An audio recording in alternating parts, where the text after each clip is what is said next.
Here we go. You think are we good? Yeah, we live? Yeah, we're live. Okay, let me make. Okay, I think we are golden. What's up, YouTube? Welcome to a very special episode of the Upland Show. We are live with a special honored guest on the Upland Show. I am honored. I actually feel like I'm the guest. Like it's kind of a unique experience where you're the guest on my show, but I'm the guest here at Genesis Week in your office. That's true. Yeah. No, I mean, we're happy to have you here, man. I'm happy to be a part of this. It's been a crazy week so far, but I'm stoked, man. I'm stoked to talk to your community. Yeah, so I actually wanted to give a pretty cool. I've had some opportunities to meet General Mort. I was able to participate in the Los Angeles Metaverse Hunters, where I got to meet General Mort and hang out with the team a little bit there. And I think it would be really cool to share with the community. Upland has some really cool employees with really diverse backgrounds. Absolutely. And that a lot of the people behind the scenes don't get a lot of attention. For sure. So I would just love to give the opportunity for you to share some of your experiences within. I think what the community would think is really cool is what do you know about the cryptocurrency market and blockchain industry? And so I guess I can kind of talk you through a little bit of my background, how I got to Upland. So for context, I graduated with a multimedia degree, whatever the hell that means. And I wanted to get into marketing. So I was looking for a job. It took me over a year. Nobody would hire me. I was so depressed. And then my dad came to me one day and he was like, "Hey, do you know anything about Bitcoin?" And I said, "No." I said, "But I probably should." I said, "Why?" He said, "Well, it looks like if I buy this box and I plug this box into the wall, it's going to make me, I don't know, whatever the hell it was, a couple $100s a month." He says, "It seems too good to be true. Can you learn something about it?" Like, some type of mining. Yeah, Bitcoin exactly. Mining Yeah, device. he was talking about an ASIC miner. And I was like, okay. I was like, sure, I'll dig into it a little bit. I didn't have anything else going on. And my mind was just blown over and over and over. And I was like, this is unbelievable. I can't believe people aren't talking about this more. So it was at that moment that I decided I need to make myself an asset and a resource in this industry because nobody knows what the hell it is. Yeah. So I knew that if I could position myself as somebody that at least had a working knowledge of how these things work, how these systems were built, that I would be an attractive candidate moving forward. Sorry, did you say how long ago that was? Sorry, that you started doing the Bitcoin mining? So I didn't start the mining yet. So I think in August of 2017 was when he came to me with that question. So it's about a good time to get in. Almost 5 years ago now. And immediately just started every night. I just would sit down and I would read and take notes. And that was all I did. I just wanted to learn as much as humanly possible about blockchain infrastructure. What was the difference between Bitcoin and Ethereum? What were all these different tokens and what were they trying to do? So together we kind of worked on it and, we decided to open up a mining farm. So my dad and I basically raised some money and we opened up our first Ethereum mining farm in early 2018, right before the market crashed. So it was really good timing. So everything dumped immediately after we got started. So that was really depressing, but we kept the doors open for a while. The only problem was I was the only person who knew any of it worked.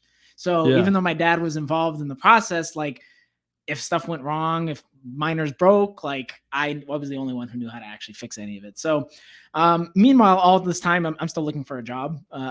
So in early 2018, I want to say April or maybe it was June or something like that, I finally got my first job as a junior marketing associate at a YouTube media buying company. Okay. But they actually, ironically, they hired me because I knew stuff about blockchain because they were trying to figure out okay, what's our angle with this? How can we get involved?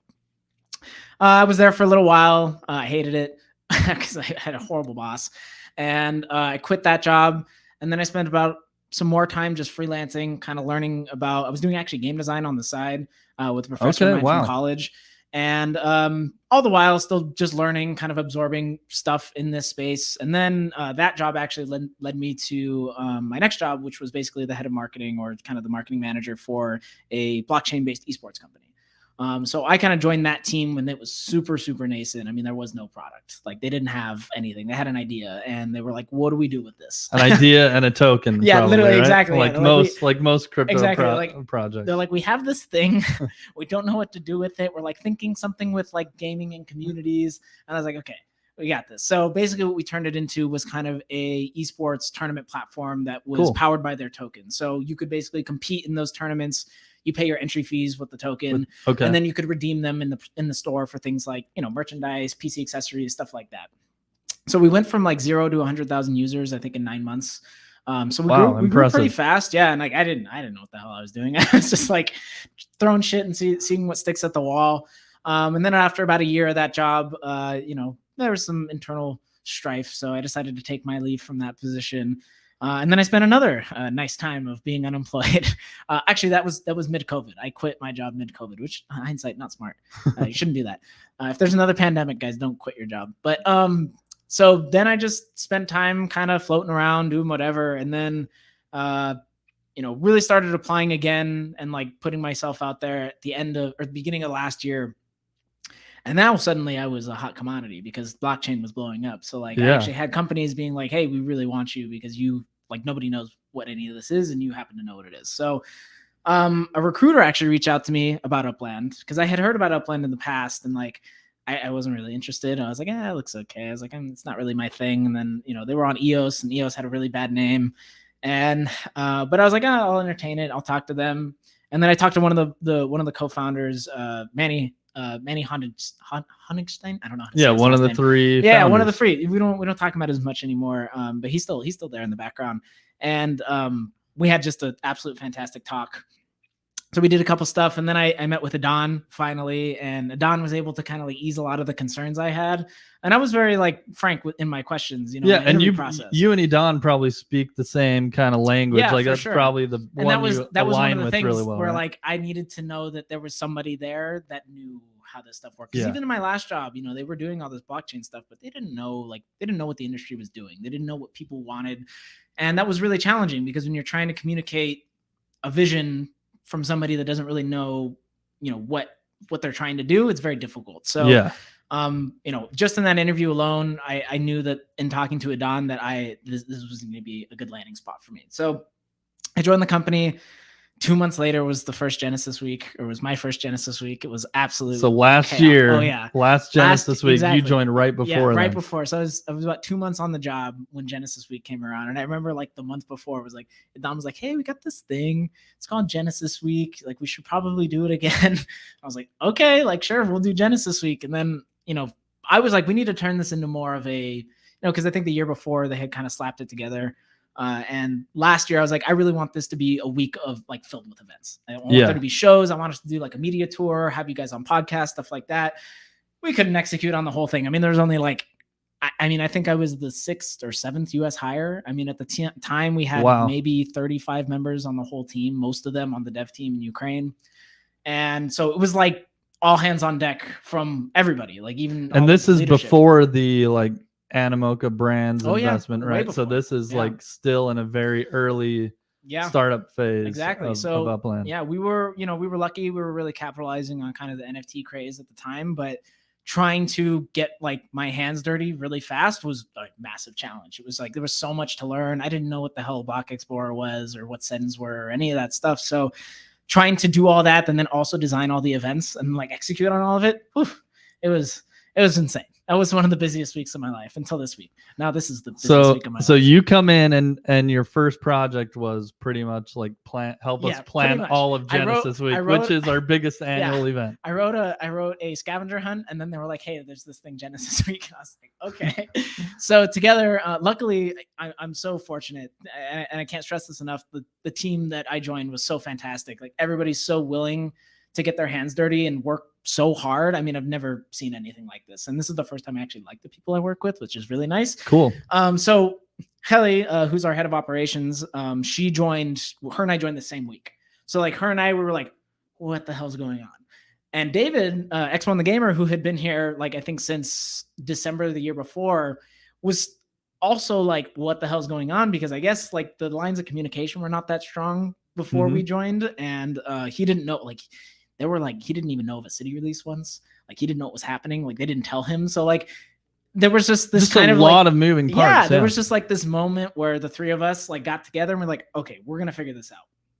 So from there, like the three of us started meeting every single day, and we would just run through the schedule of events every day. Like, what's going on today? What do we have to figure out? What fires are we putting out?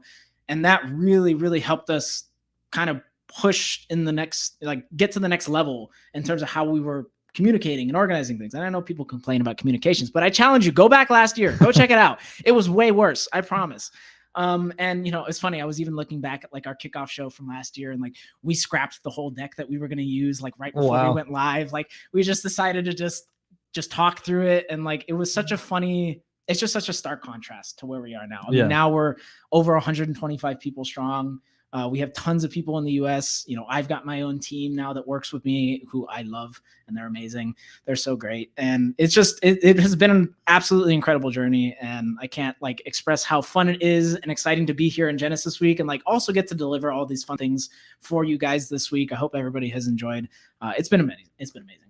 Awesome. Yeah. And I've been here in the Upland offices, just hanging out here. This is, so if you don't know, this is actually an official Upland office in Vegas. Yes. It's the second like official office, Yeah, right? this There's is the original one in San Francisco. Technically, if you count Ukraine, I think we have 3 offices in Ukraine. But in terms of the US, yeah, we have the Mountain View headquarters, where we have the co-founders obviously work out of there, and we have some other team members. I have gone up there a couple times just to kind of work with the team, and then actually kind of the executive level. Yeah, exactly. Offices. And then we have here in Vegas, where Helia, head of operations, she works out of here. I know she's been putting together a small team that comes here regularly. So David and I will travel here about once a month just to come and like work with the team and be together. Yeah. So yeah, it's been really cool.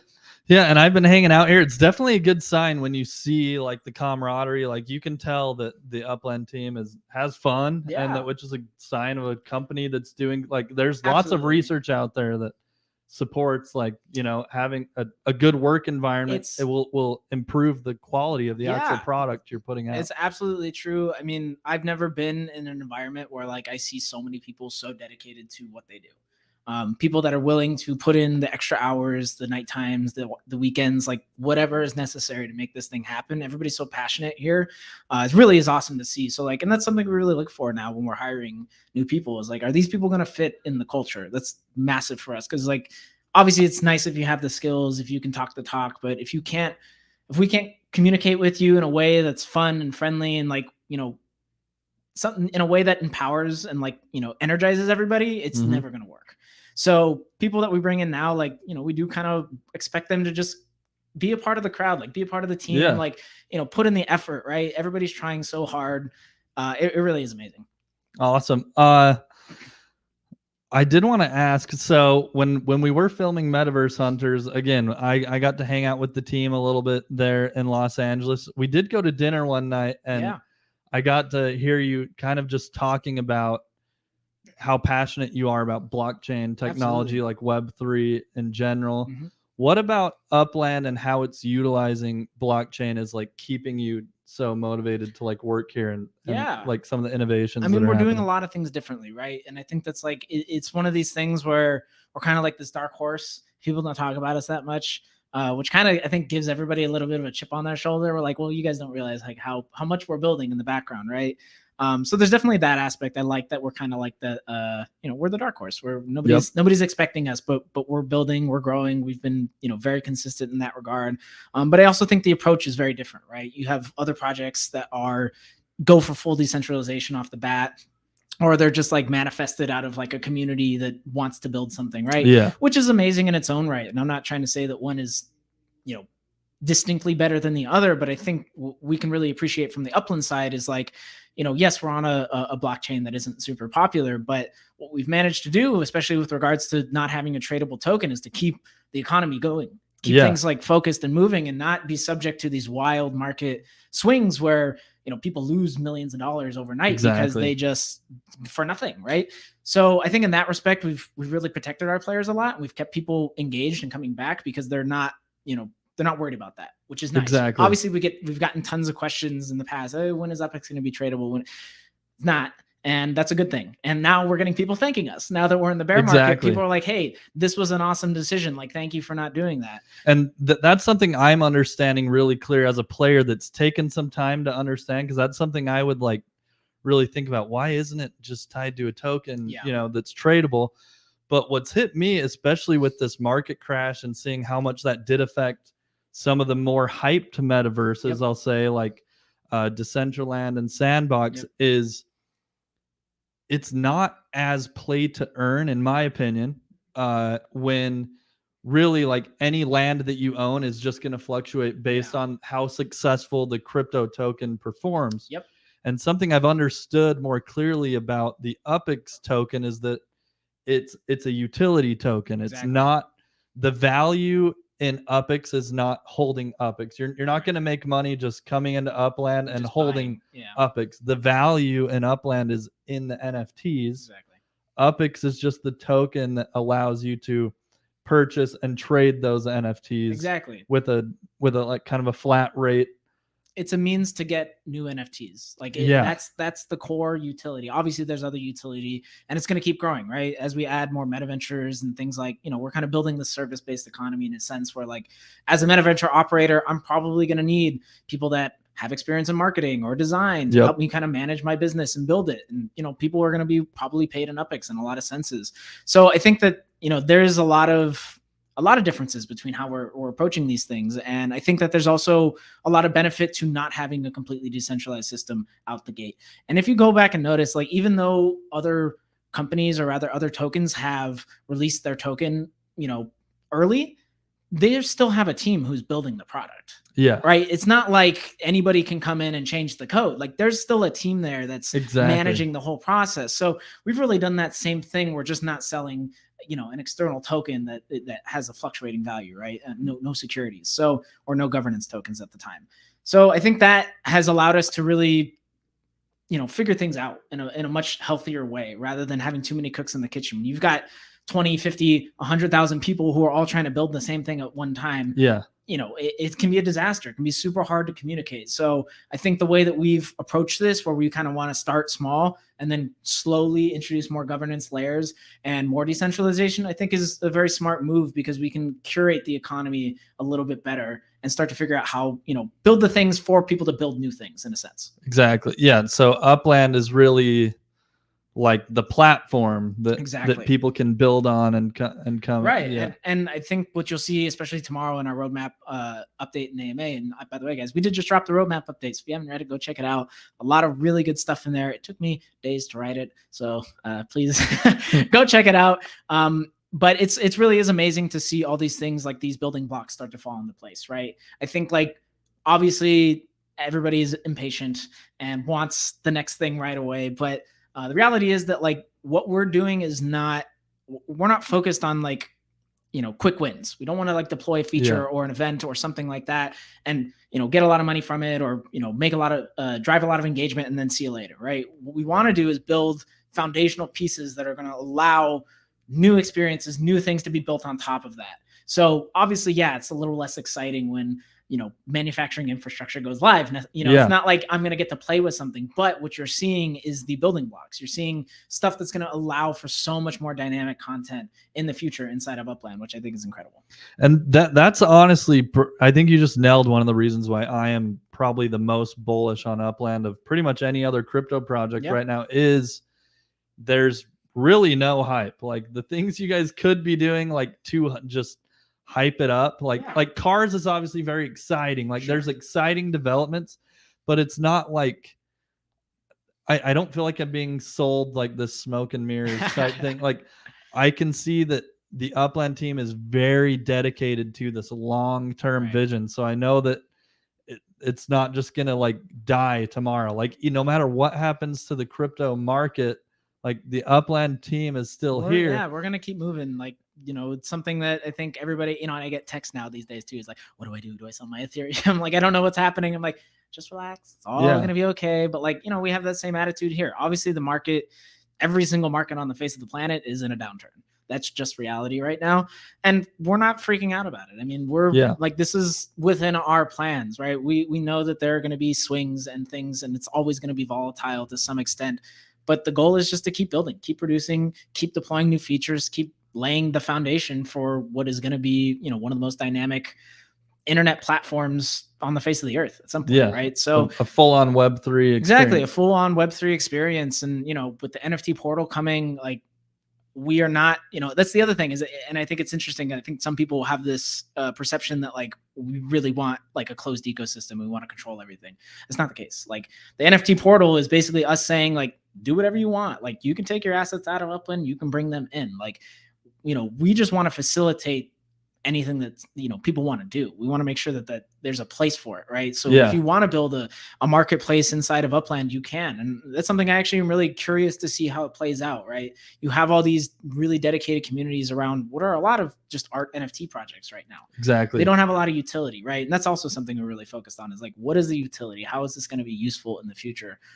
So it's possible that those projects might want to port their assets into Upland and then build an experience or build a community around it, right? You could see like, let's just, for example, Board Ape Yacht Club. I always have a really hard time one of the saying most that name. hyped NFT projects right now. But imagine them building an actual physical community inside of Upland where they purchase maybe a neighborhood and say like, come join us and build with us in this neighborhood, right? Like nodes is such a powerful concept in my opinion, because right now the internet is completely fragmented, right? You have these specific things that happen in specific areas of the internet and they don't really bleed out beyond that. I kind of have this theory that like, back in the old days before the internet, all you had was your local community, right? You didn't have like access to millions of people across the globe. So what you focused on was how you were represented to your neighbor and to your people you were in school with, people you saw at the grocery store. The internet kind of killed a lot of that. People no longer care about what the hell their neighbor thinks of them because they just can go on Twitter and say whatever the hell they want. So I do think that like when you have something like Upland or any type of like geographical metaverse, you are now introducing a way to kind of bring that back in a sense, right? Yeah. Because once I'm in Upland, like, and if I'm in a particular node, like what I'm going to care about is how I'm perceived by those people, right?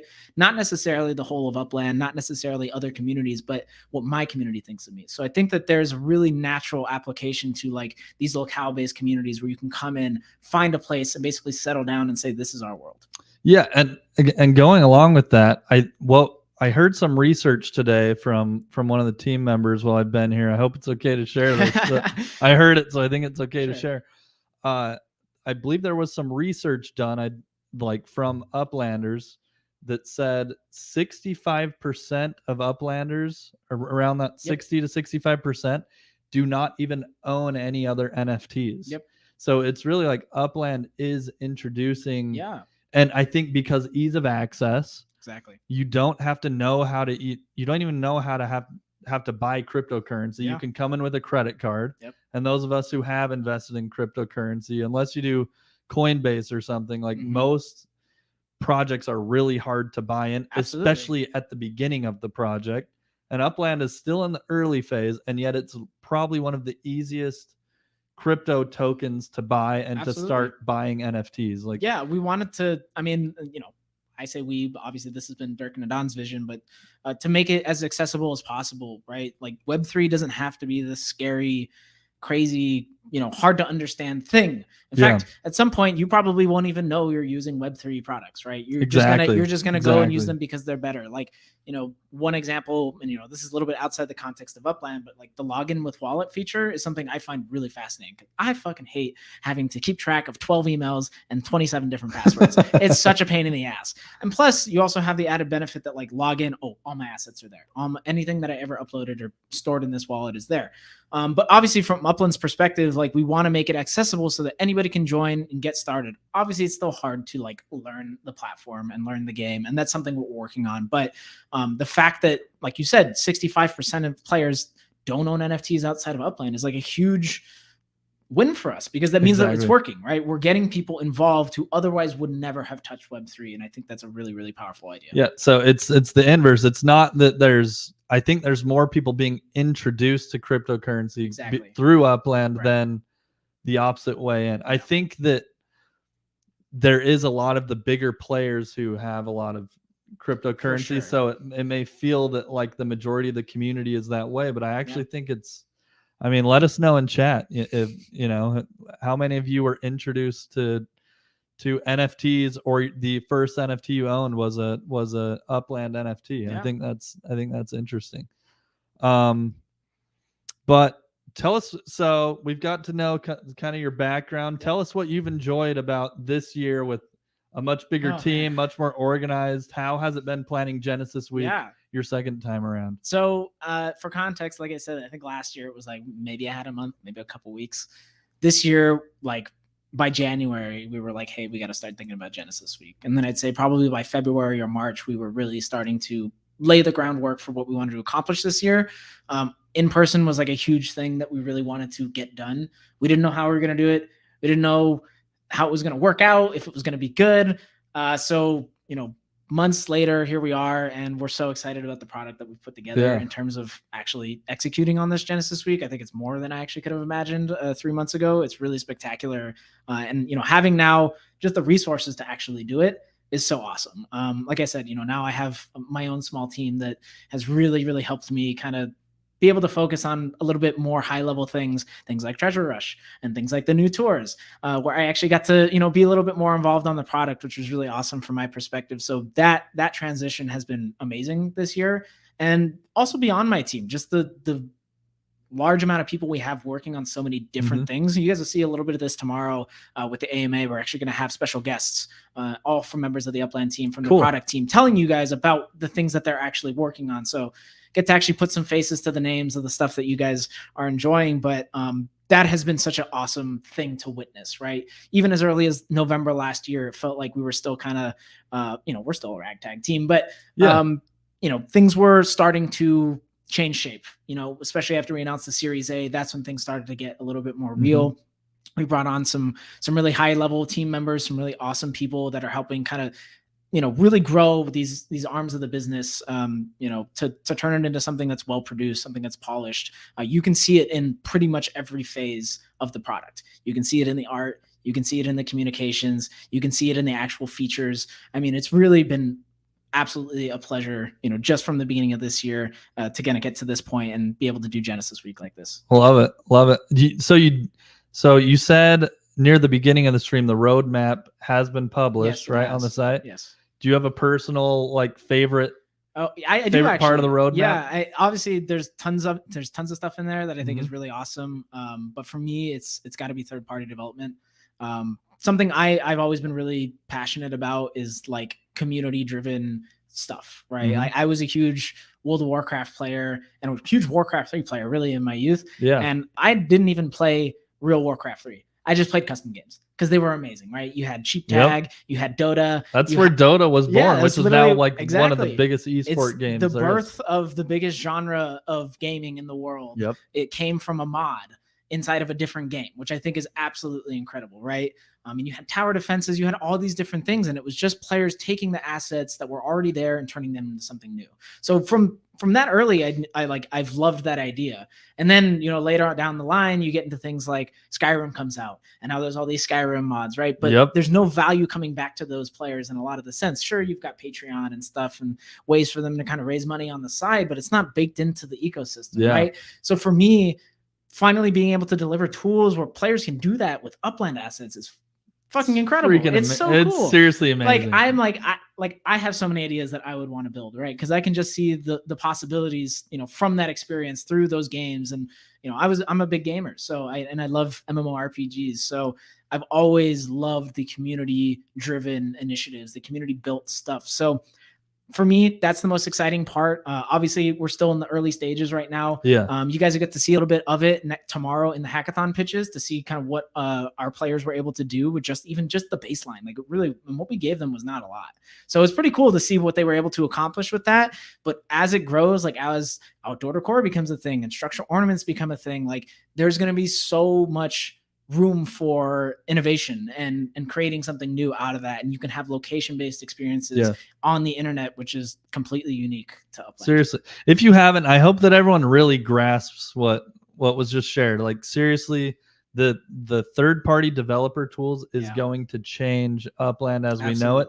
And it's really the fact that the team has given us this, it's really what's going to elevate Upland to a whole new level. 100%. And really there's this other quote that keeps coming to my mind. I'm not sure if you've heard this, but it's something like an overnight success is like 10 years in the making or something like that. Yeah, for sure.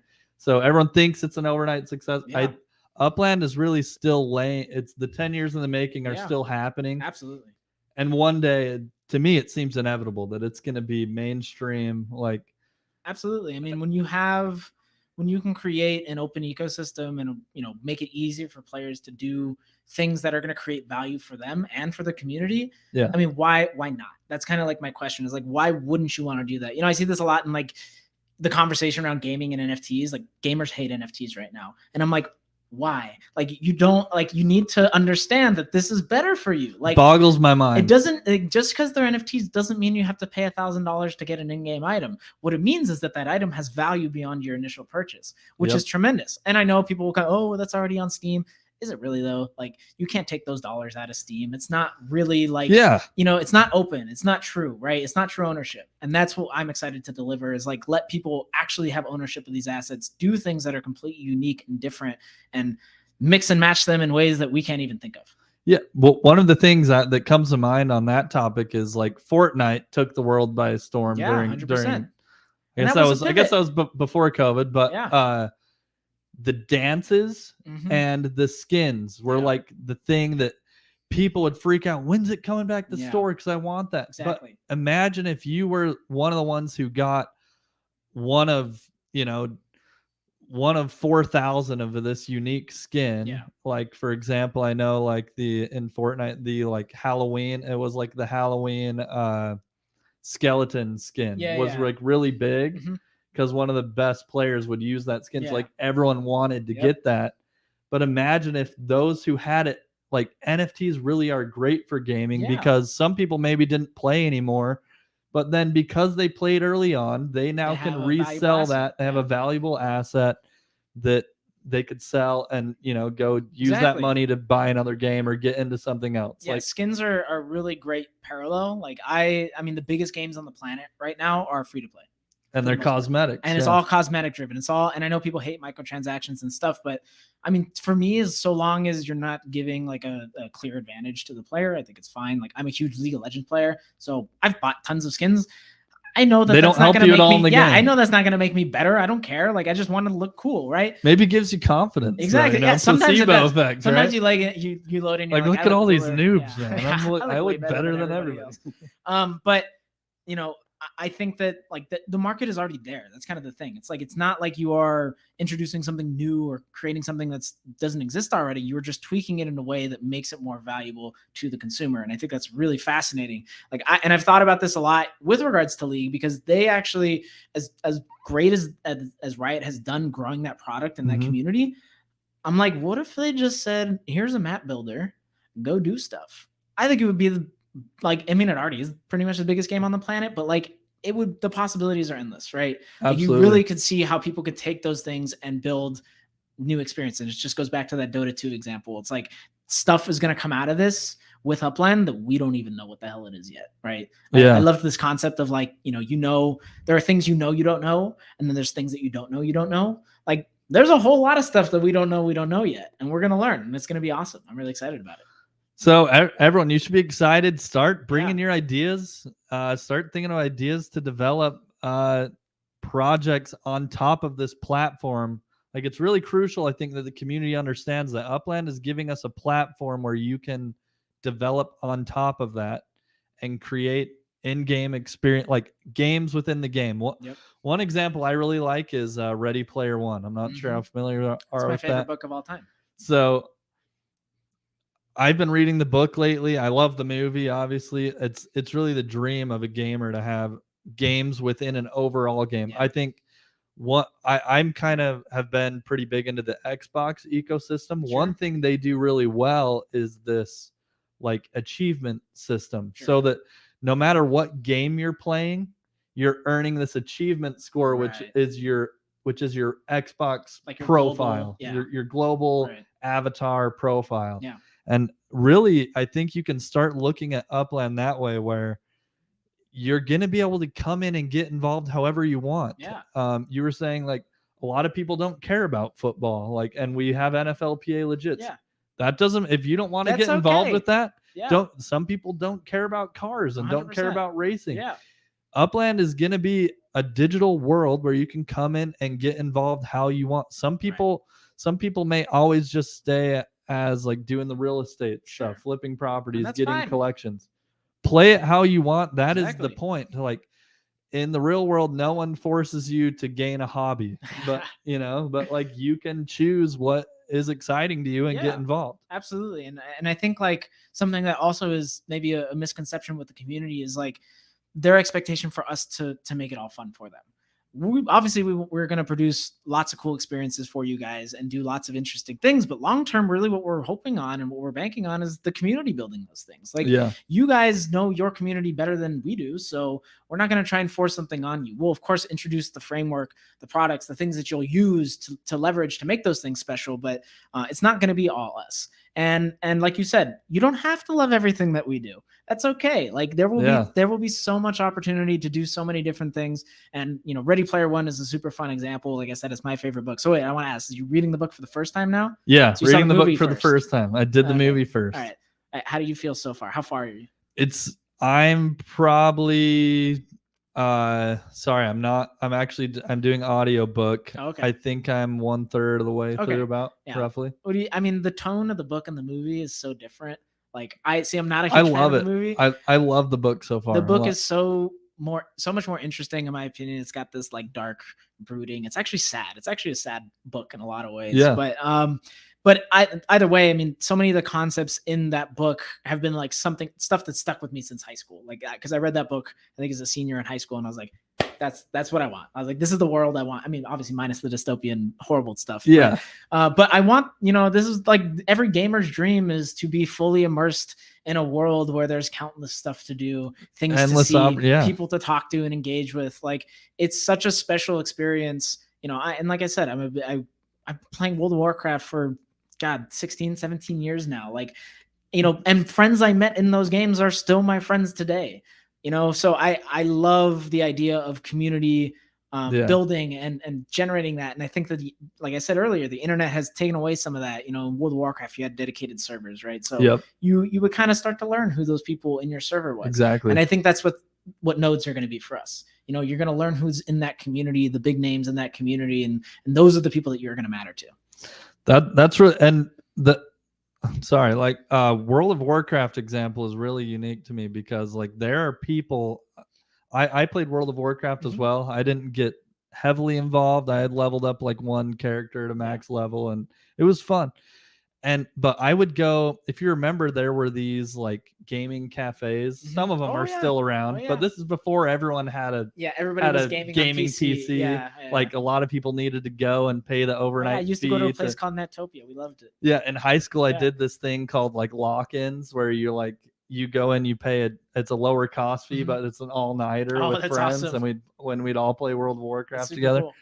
There are people you'd meet though, and I don't mean to like put them down or like, but there are actual people who even that long ago in an experience that isn't even that immersive, who genuinely would almost prefer that world over that. Like they would not take care of their personal health. They would like prefer to live. Like if they could have, they would have like pulled their soul out of their body, poured it into their character, 100%, and just lived in World of Warcraft world doing what they're doing. And I understand it, like gaming, like it can be very immersive, but now that like that really is where what like Web3, imagine how much deeper that can go. Absolutely. And it's not just like gaming, like it's not the upside of it is you're not just like tanking. You couldn't really make a living off of playing World of Warcraft. This is before streaming was really a thing. Obviously, if you're a streamer now, you can fund your gaming habit, but Web3 and like Upland is allowing you to like start to have a platform where you could actually monetize. You can create gaming value. Can be a career in a different way. Exactly. It's not a function of marketing, right? Because like a lot, right now, big gamers, it's two ways they make money, right? It's esports, or it's like I'm a streamer. They're the best in the world at it. Or they work, most popular. They're just really popular. And they work with brands and they have sponsorships and all this stuff, and they're influencers, right? We're now introducing a third component of that, where it's like you can make money playing the game, or you can make money building in the game, right? It's kind of a totally different concept, and really what you're adding is just more more dynamic layers to how people can engage with these experiences and actually extract value from them. Yeah. Right. Like something that's, I think about all the money, all the thousands of dollars that I've spent on World of Warcraft and on League of Legends. And I'm like, I don't have anything to show for that other than it was a lot of fun, which is of course great. But at the end of the day, like if I could take some of those limited edition skins that I bought back in, 2012 or whatever and go and sell those, I would probably feel pretty good about that and feel like at least the company was providing more value to me. And this is kind of where I get frustrated with gamers and NFTs is like, you are going to get more out of this experience in the long term if you just learn a little bit about it and understand why it makes it, why it's valuable. Yeah, I think gamers will come around. They'll come around to it. And I think it's inevitable because I think gaming companies are going to start just putting it in. Oh, they are. And like you're not going to have a choice because it's NFTs are going to be in your favorite game regardless. 100%. So like get on the wagon because it's coming. Just relax, take it. It's going to be fine. I think I do think though that like non-native crypto Web3 platforms or games are going to have a harder time integrating NFTs in the short term. Yeah. Like, and you've seen it already. Like Ubisoft came out and they were like, hey, we're going to do a lot of NFTs. Everybody's like, no. They're like, don't do that. You're ruining gaming. And it's like, are they though? Like Ubisoft, who I traditionally would criticize pretty harshly for the products that they put out. I was like, I mean, they're actually doing something good for once, in my opinion. And everybody's still a AAA studio. Exactly. Yeah. Like it's a big deal, but the, the hatred, the vitriol is so intense. It's like, hey man, like, do you even know what you're complaining about? Or you just see that like, yeah, Bored Ape sold for $1 million and you think it's stupid because you can't afford it. Right.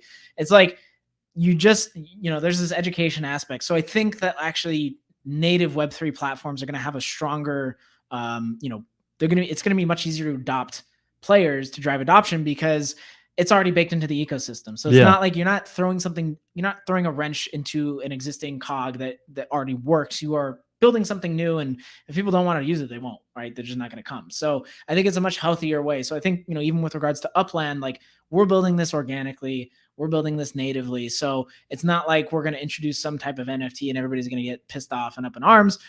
This is how we're going to grow the whole thing. So as long as we can provide value, keep creating unique experiences, it's not going to matter in the long run, right?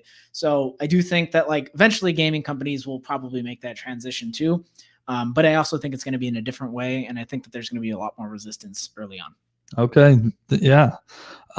So I think in the final segment of the show, I would love to go to the community, ask people to give us your questions that I will choose some for General Mort. In the meantime, maybe you could tell us, how do you like your coffee? How do you? It's pretty good. I'm more of a half and half guy. We don't have half and half here. We just have 2%. So, it's like, it's okay. It could be better, but the beans are good. It's a nice brew. Good brew. Tell us some of your, let's get to know you more on a personal level. Sure. Maybe what's some of your favorite food? What's some of your favorite food? Oh man, I love Mexican food. I know I don't look like it, but I am Mexican. So I grew up eating a lot of traditional Mexican food. My mom is a tremendous cook. I also really like Asian food. A lot of like Korean barbecue, Japanese food. I like a lot of food. I'm actually learning how to cook right now. It's a fun experience. You taking like a course? No, I'm just honestly, I'm just kind of feeling it out. My mom says it's in my DNA. I don't know how true that is, but it is what it is. My sister's a fantastic cook. She's helping me. She's kind of teaching me a little bit too. So I have like the best people in the world to actually teach me how to cook. Yeah. So I'm like, I know that in a year or two, I'm going to be pretty kick ass at it. So I'm excited. So what's your favorite like thing to make for yourself? What's your favorite thing to eat that you can make for yourself? I only have a couple dishes right now, but I did make something that was really, really tasty not too long ago. I did a pork tenderloin. I cooked it in the sous vide, and I marinated it. I marinated it in a special Asian sauce that I made, and then cooked it. I seared it, and then I served it on a bed of rice with a spicy mayo coleslaw that I made, and I garnished with spicy mayo, fried ginger, and green onions. Damn. Yeah, it was really that sounds really good. Even just how you explained it, I'm like, are we on an episode of a cooking show? The day after I had it again, but I put a fried egg on it, and it was really good. Wow. I think Upland team's gonna have to do some cooking competitions. Perhaps we'll see. I gotta get some more dishes under my belt first.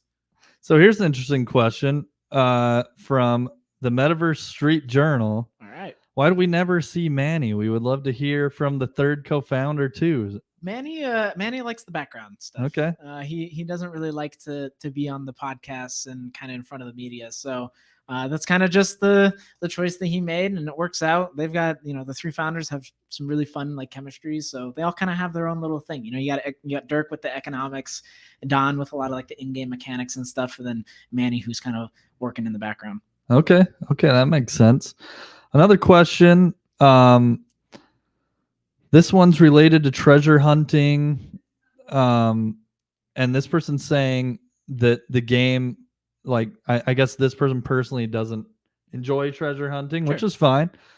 Is Upland currently working on some native, more gaming type? Obviously, we know racing's coming, which will be a native feature. Is there any other like games, so to speak, that are coming? Not really. I mean, racing is the big one right now. Like, we're gonna have a lot of creative ways to leverage that to do a lot of different types of events.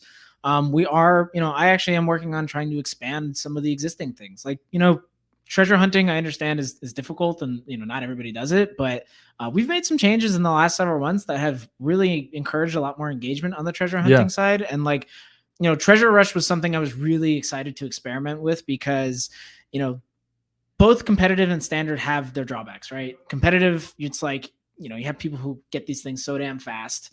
The rewards are totally RNG. So it's like it's not a strong incentive to always participate. You don't know when they spawn. It's a whole thing. Standards on the opposite end, it's like the rewards are obviously lower. You have kind of a pretty short timer to complete it. Yeah. And you're not competing against anybody. So what I tried to do is basically take the competitive aspect of competitive treasures and then the skill aspect of standards and merge them together. So now you're going to have a little bit of a hybrid where like you're really only competing against yourself still, but you are competing for a spot on the leaderboard.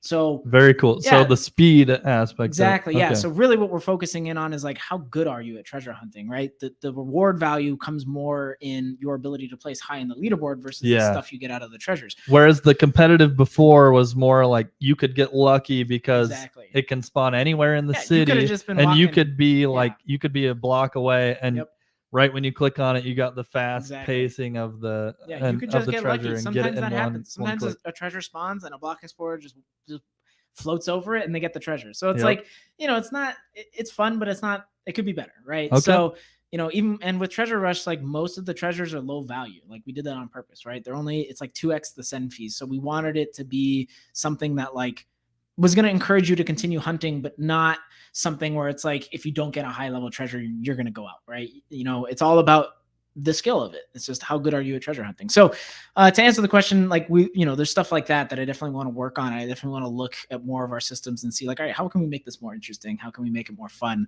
And then of course, looking forward to doing things with racing. And then, actually also the community developer stuff, right? The developer tools, like that will also add an element. Obviously that won't be something that I'm directly managing or impacting, but I definitely want to work with the developers that are bringing new experiences to Upland and help them build them, help them promote it, help them get people to understand it, because I think it's going to be so valuable in the long term. So that's absolutely something I want to do. Yeah. And so to players who think treasure hunting's not for you, there you heard it here first, like third party developer tools. You can create your own experience, pitch it to the game. And that's what we're working on right now with these third party tools. Yeah. It's going to be awesome. A follow-up to the food conversation. Chicago Spartan asks, favorite Mexican food?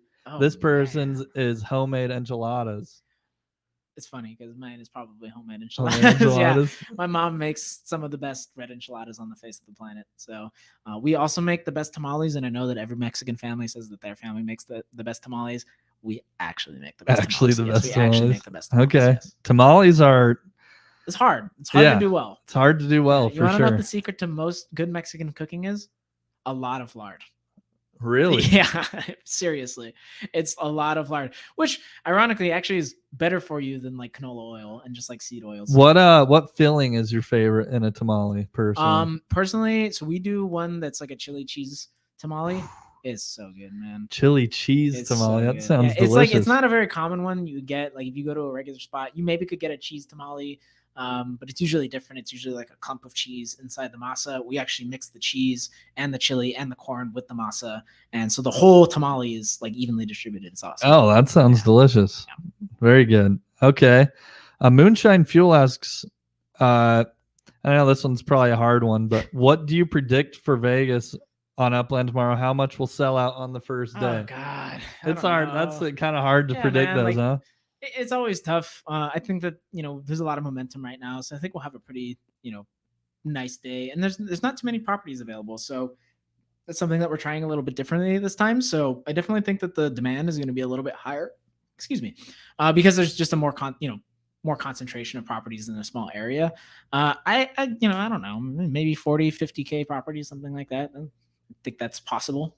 Okay. I don't know if we'll sell out. We sold out with Bronx, and that was about the exact same amount of properties. So we'll really have to see. My personal opinion, Las Vegas is pretty small relatively. Yeah. And I personally really like the smaller cities because less supply means the floor can go up faster. We've seen that the bigger cities are just, even if it's a tier 1, can take a little bit longer because there's so much supply for the floor to rise. So I personally think any of the smaller cities with lower amount of properties are a great investment. Yeah, I personally go pretty big on the smaller cities. Right, so I went big on Rutherford. Oh, really? And I do not regret that because that one proved that model that absolutely the lower supply it raises pretty quick because only so many people can own one. Yeah. Like if we're now like 200,000 players, and there's I don't know how many properties are actually in Las Vegas, but if let's say there's only like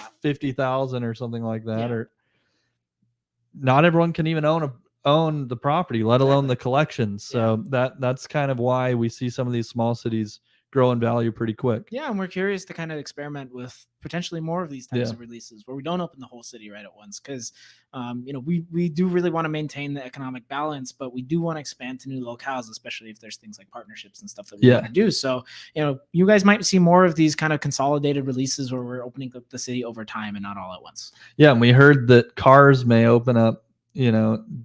You may be able to get to only some cities only by car. Like there's going to be some interesting dynamics. Absolutely. Yeah. I mean, cars and private transport is going to be a pretty substantial change to how the whole metaverse works. So I'm really eager to see how it all plays out. I think it's going to be really fun.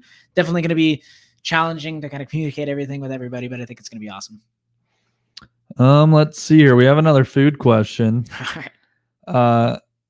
Can you poach an egg yet in your cooking experience? I cannot poach an egg. My sister can poach an egg. She's very proud of it. I do not know how to do it. I'm sure that's one of the feats as a chef you work up to. I think it's like one of those things. Like everybody says, like you learn how to cook eggs first. So I can cook a fried egg. That's easy. My scrambled eggs are okay. Don't really do omelets. I don't know how to poach an egg. We'll get there. I enjoy making omelets. That's one thing I used to make them a lot as a kid. It was fun. You just throw all the toppings you want in there. It's like a pizza almost. Let's see here. Will there be a kind of developer exchange or platform to reach out for devs in the Upland community? I think a lot of people have ideas, but no devs at hand. How will that work? Are people going to have to find their own developer? Is it at this point, or if you have maybe an idea, you could get some developer support from the team? I mean, we've talked about some things. Obviously, in the early stages, you will, it's going to be up to you to find people to work with and network. But of course, we're going to try and facilitate that as best we can in the Upland community, especially in Discord. We now have the Upland Developers Network, which we're really counting on as a place for those people to network and actually work together and collaborate and do projects together, that sort of thing. So in the long term, I think absolutely there's going to be something. I don't know what it's going to look like yet. I've thrown ideas out like an Upland job board or something like that, where there's kind of a centralized location where you can go in and say, hey, that would be really cool. I'm looking for an artist. I will pay you 500,000 epics, whatever, something like that. So we're talking about those things. There's no plans. And I want to make that very clear. There's no plans for that right now. But we are having those discussions. So I definitely want to find a way that we can facilitate that sort of thing to try and encourage that community engagement and kind of like growth together. That actually brings me back to one of the coolest parts I've liked from Ready Player One is there is like developer jobs within the game. Like you're developing on like something within the game on the platform. Yeah. Obviously that's but you're getting paid with in-game currency, Yep. right, to develop on the game. I Yeah. think that's a really cool idea. There's probably a lot of Uplanders out there who are really talented developers Oh, absolutely. who maybe don't have a lot of cash on Yeah. hand. That can Incentive be isn't your there. way to invest in the game is your time. Absolutely. You can Yeah. get paid for developing, and you can get paid in UPIX.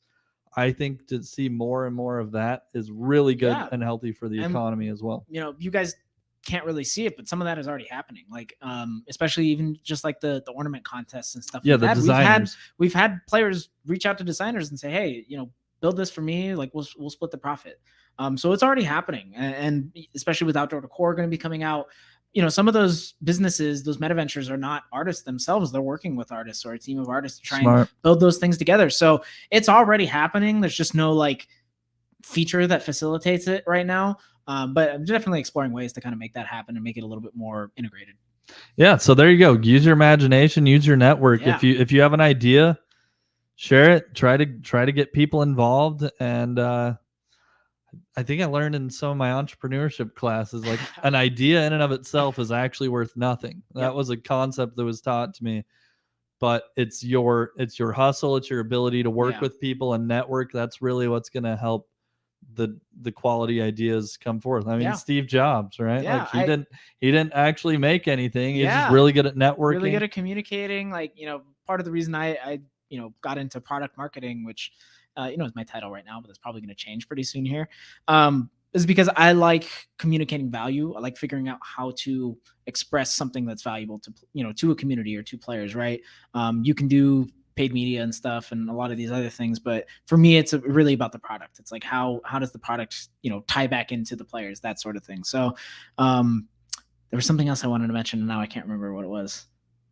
Lost in space. Lost in space. It's gone forever. Maybe you'll remember. Maybe we'll see. Will there be a let's see. Will Upland ever partner with any other metaverse or blockchains? I mean, obviously that's kind of up to. Yeah, that's not really for me to say, to be fair. I don't think it's off the table. I think it just would have to make sense. Like, as long as it, you know, is something that's going to benefit both parties, then I don't think that we would ever be opposed to something like that. And, you know, there may come a time where we don't have a choice. Like, you know, it may not be a partnership, but another blockchain or another metaverse might want to build an experience inside of Upland and have some type of cross metaverse thing going on. Like, you know, that's fine. We don't care. Like, that's going to be awesome. So I, you know, who knows? We'll see what the future holds, but I wouldn't say it's a no. Yeah, there's lots of there's lots of kind of philosophy around what's going to happen with Web3 right now, right? And some people think one metaverse will win, but a lot of other people think it's going to be lots of metaverses. And then again, with blockchain in of itself, like the cooperability of these, absolutely, you know, like you can cooperate with another metaverse, and Upland is giving us the NFT portal. You can move NFTs in and out of Upland. Exactly. Where that means if another metaverse makes them available, you could be moving a block explorer potentially in the future out of Upland into another metaverse. Yeah, exactly. I mean, it goes both ways. Whatever you want to do, another marketplace. I do remember what I wanted to say. Okay. You were talking about ideas. And a professor of mine in college once told me, like, never stop pitching, like always share your ideas. And the reason being is, like, I think there's some people, and I've seen this even in some of our community members, who are like, hey, like, you know, we don't want to share our ideas. Like, we want to make, you know, we don't want to give away our secret sauce. And it's like, well, that's all well and good, but if you don't actually build the thing, it doesn't matter anyways. Exactly. So you might as well share it with someone everybody. else is probably thinking about it and already working on it too. Exactly. Like, you know, we're not as smart as we like to think we are a lot of the time.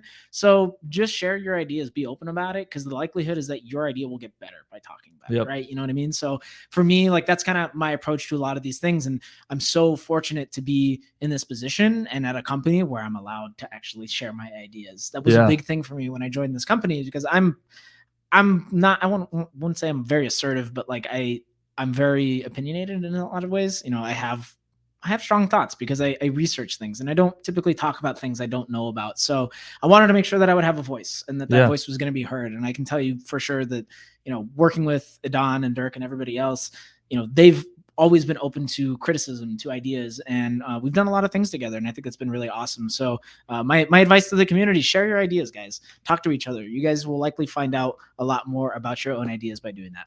Absolutely. I learned that exact principle in my entrepreneurship courses as well as trust. Yeah. A key attribute of a lot of really successful people in business is trust. Yeah, you will get burned sometimes, but For sure. extending trust, being able to share your ideas with people to get feedback and expand, you will not be able to create a top Web3 experience without sharing it and getting lots of feedback. So that's what this industry is all about. Yeah. It's like collaboration and working together, right? Blockchain in general. Yeah, right? everybody gets a piece of the pie. It's not, it's not finite like that, right? So I'm really curious to see how it all plays out. I think it's going to be absolutely amazing. Well, and that's again the transition from the current, like, pretty much Google owning the internet, exactly. The walled garden, to Web3, where we all own the internet. Exactly. Essentially, we all own the web experience. We all own so our data. We all own I think we're all going to be required to shift our thinking a little bit that way, of the traditional way of like, I need to create my thing and my castle and everybody. And I'll get rich and everybody else can fuck off. Like, exactly. No, it's not how it's going to be anymore. I don't think. Start collaborating with people. Yeah, and work that's together. Honestly one of the most beautiful things about Upland and the community. There is so much collaboration. Yeah, absolutely. I haven't even been here. We haven't even had the first networking event, but I've already been talking some really cool ideas with other creators. There's already networking happening. Everyone is open to work together. I would say try not to be that person who likes to hold your stuff to the vest. Like, well, I think a lot of people have, like, they have their personal goals, but your personal goals can also be common goals. And I think finding that middle ground is so important. It's like, obviously I have my own goals for Upland and for beyond Upland, but the thing that matters is that I can work on those things and actually iterate on them together with these people, with the Upland team, which I think is amazing. Well, should we take one more question? Yeah, what should we see? I've still got work to do. See if there's we got to get back. I actually don't even know how long. Oh, we're just about hit 1 hour. It felt like it was nothing. Since asset appreciation is a major reason players play, will Upland be cautious about controlling the supply? I think we always are, actually. Yeah. Properties are a big one, and it's a big reason, like I said earlier, we're kind of having a limited release with Las Vegas because just market pressure doesn't demand a lot of new properties right now. And you guys might not see it, but we actually also take all of these things into account with structural ornaments, with block explorers when we do releases. You might remember in the past we used to give away like a block explorer to everybody who does a tour. It's a big reason we don't do that anymore, is because we're trying to protect the scarcity of block explorers and not have super high mints, so that everything kind of maintains at least some level of scarcity and value. So we're always thinking about these things. Everything comes back to the economy at the end of the day. So anytime we release a new type of NFT, mementos are a good example too. Those are one of ones. There's a reason we did it that way. We don't want there to be duplicates and stuff. We want it to be a special experience getting one of those mementos. So absolutely. We're always thinking about that stuff. And we're also looking to just maintain scarcity, make sure that we're not overinflating supply of anything, that sort of thing. Awesome. Well, thank you so much for again, this is kind of weird because I feel like I'm the guest, but you're the guest. We're both guests. I'm honored to each other. I'm on the LOYLDOYL show today. That's so special to me. Sorry, the Upland show. So I think it's super awesome to be here. I'm glad that we could do this in the office. I think it's such a cool experience to have the community actually here, see us working, and kind of be a part of what that's like. And then to do this with you has been awesome. Thank you so much. And again, I'm also honored to be a guest at the Upland offices. This is really cool. I hope to see a lot of you at Genesis Week Live, and also stay involved with all the live streams. There's awesome announcements coming tomorrow, like some of the coolest announcements with the roadmap and the AMA. I think we're going to hear some really cool stuff. So stay involved, as well as the live city release. Oh yeah. So stay tuned. A lot of good stuff tomorrow. I'm really excited. It's going to be quite a day of programming. So thanks for joining us. As always, we hope to see you in the next one. We'll see Peace you guys. out. Thank you so much. Okay, let's see. We gotta end the broadcast over there. I can end it here. Oh,